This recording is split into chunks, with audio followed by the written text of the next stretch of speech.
Today's episode is brought to you by the letter M.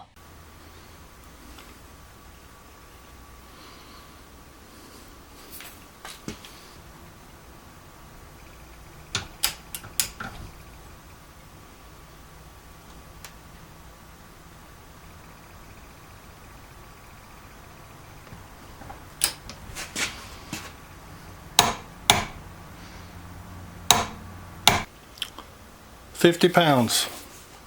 That's about twice what it's supposed to hold. So this is not actually a Chinese butter bolt. It didn't actually strip it, stripped out the nut, but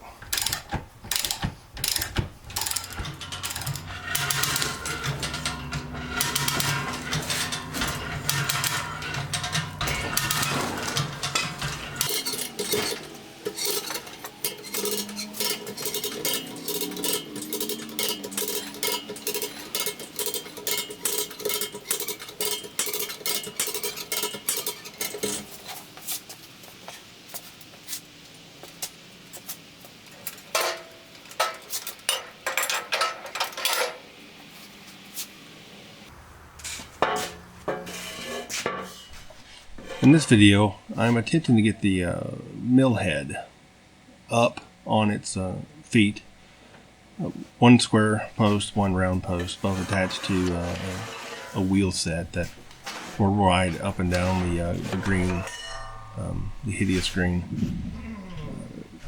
track you see laying there in the floor. Please excuse the shop, it is a mess and I need to clean that up.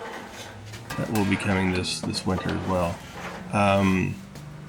I want to get these upright posts done and get the unit sitting by itself without the rope on it, so that I can do a test run of the motor and make sure everything is still functional from the minor damage on the fuel tank. I don't think that actually did anything, but I want to make sure everything's running before I go any farther with building the track and the lifting mechanism for the saw head itself.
Let me show you what the hard part about this is.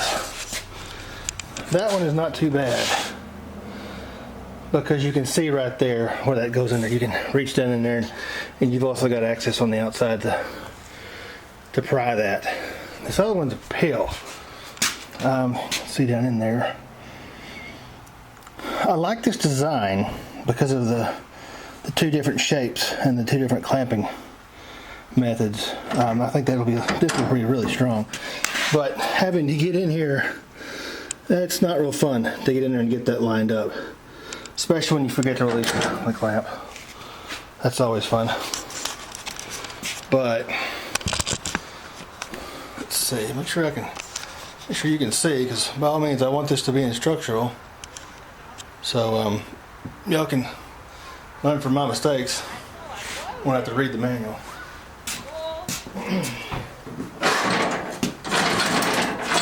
It helps to have an overhead. Well, this is actually a gantry, but I'm just using it as a lift point. You could also do this with a crane lift, or just tie on a ceiling joist in your shop or what have you.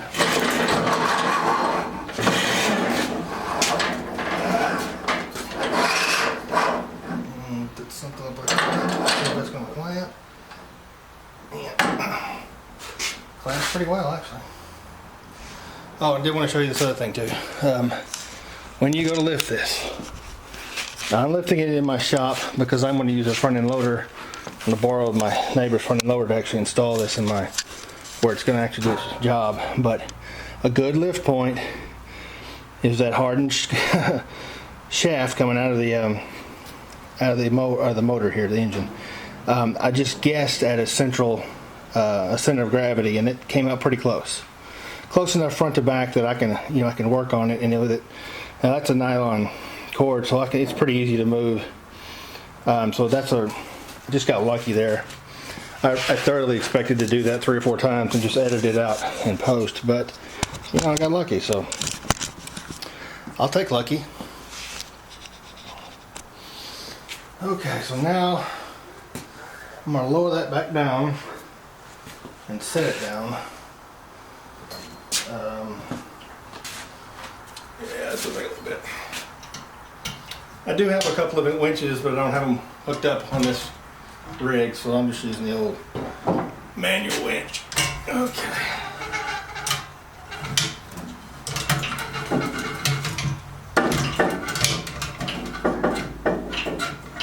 Come on. Okay, let's not be too low here.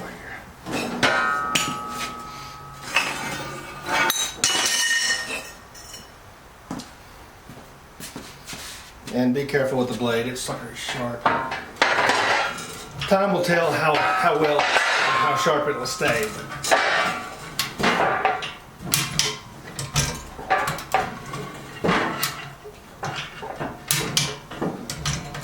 And as I'll probably say, I'll probably have to move this out because I'll probably say this earlier or later in the post-production. But I don't typically trust Harbor Freight bolts. Some of the stuff you buy from them, they have butter bolts. I mean, it's just garbage. I don't even know it's not even steel. Doesn't act like steel. But as you'll see in the other clip, I'll put in here. This actually, I always test the bolts. Either I throw them out when I can just kind of look at how the cheaper bolts. I'll either throw them out without testing them, or if they look, well, they might be skookum, at least halfway skookum, I'll go ahead and test them.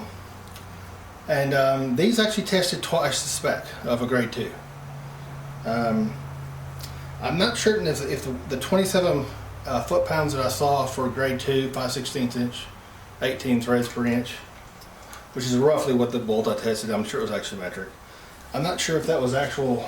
I'm just going to cut this. I can't get this square knot apart. I'm not sure if that spec was tightening torque, as in that's what you need to torque it to, or maximum torque. But it held 45 foot-pounds before I stripped the nut out. So I'm thinking, if it'll hold twice the spec, I'm good with that. Typically, on projects like this, and I still will do this, I guess I could get in some disembodied voice. Typically, on any project like this, I'll put it together with bolts, and I'll run it for a while. And any part that does not need to flex, I mean, some parts need to flex. It's better for them to flex than break. But if it needs to be solid and it doesn't need to flex, then I'm going to come back and re-weld. I'm going to weld wherever there's a bolt. Typically, I'm going to weld it. That's what I've done on wherever I've got butter bolts. I'll put them in there just for show, basically to put it together. And once it's assembled, I'll go back and clean some parts and tack weld. And I can trust it then. I can take the bolts out if I want to. But this one actually looks like it's got decent hardware. So I was kind of surprised. If I find anything that's not decent, I'll either replace it, or I'll just, if it's a joint that doesn't need to flex, I'll just weld it. So anyway, I'm going to try to get this thing running today. Before I get it all put together, I want to get the engine running and make sure, let's see if I can do this without making a mess. Easy down there, easy.